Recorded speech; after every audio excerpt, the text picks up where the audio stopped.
A large portion of the Jewish nation has returned to its homeland, but the heart, soul, and mind of much of the Jewish nation are still in exile mode. This state of affairs must and will inevitably change.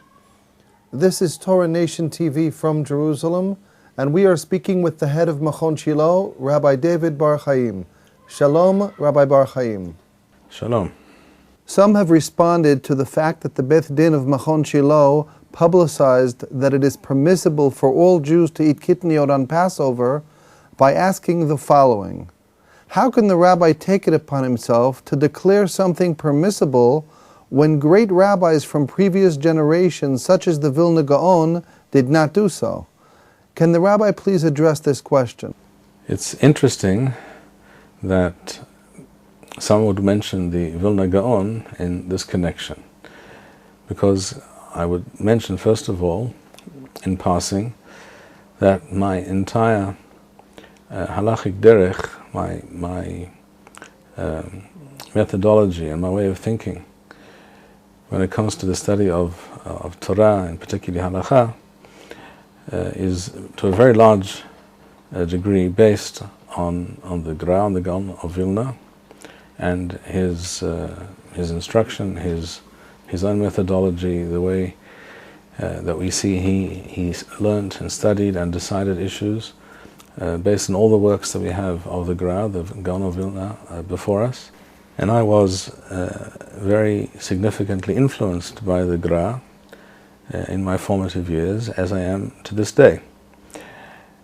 One of the bases for the Psaq halakha regarding the permissibility of eating Kitniyot on Pesach for all Jews all over the world, and even more particularly for Jews living in Eretz Yisrael, is based on the idea that a minhag is a local phenomenon, and when people leave that locale, they are no longer required to follow those minhagim, those practices which, assuming that they were in fact obligatory in their original locale, are no longer obligatory when one moves away to a different location.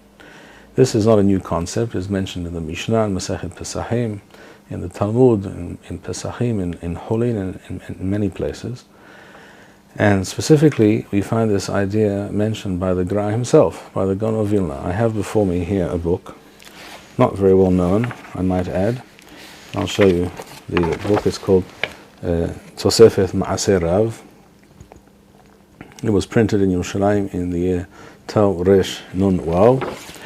And at the very end of this book, the end of Ichot Purim, this book is a collection of statements and practices of the Gra.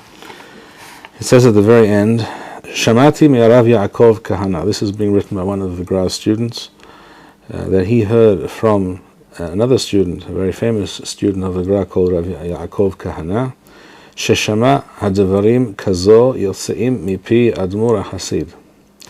He himself heard the Gra say the following words: Lo yiten Hashem, I fervently wish that it be Hashem's will and desire, she'ezkeh lashevet be'eretz HaKodesh, that I will be zocheh to move, to go to Eretz Yisrael and live in Eretz Yisrael.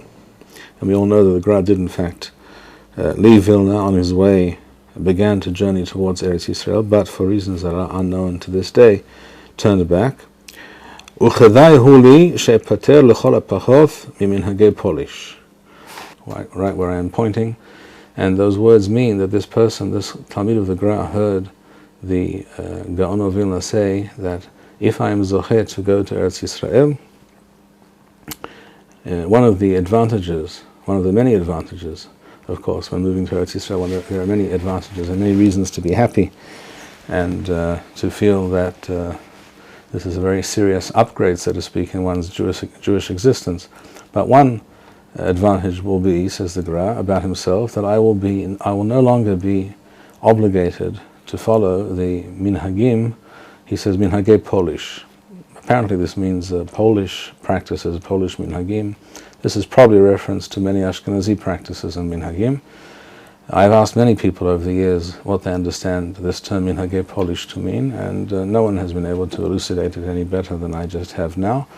This is apparently a loose reference to many Ashkenazi practices, which the Gra was not necessarily enamored with, and perhaps he felt in Europe that he had no choice but to follow them, although we know for a fact that there were many practices, well known, even ancient Ashkenazi practices that the Gra did, in fact, already in Vilna, in his own day, quite clearly and deliberately dropped or acted differently from what was the normal custom.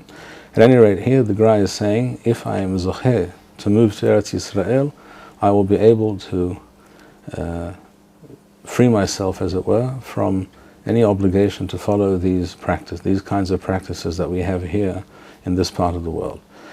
And it's precisely based on this kind of thinking that the Psaq of our Beit Din that we released publicly 8 years ago, this Psaq was based, amongst other things, on this line of reasoning, that seeing that the Ashkenazi Jews of the world, by and large, are no longer in Europe, and those makomot, in those places where that was the minhag makom, and they moved to different localities and countries, this issue of Kitniyot and many other issues may now be re-evaluated, and a decision can be made, perhaps, to no longer follow these practices. And this is exactly what the Gra was suggesting, and therefore, far from contradicting the Gra or not following in his footsteps, I believe that our Psaq Halacha is very much in line with the Gra's thinking.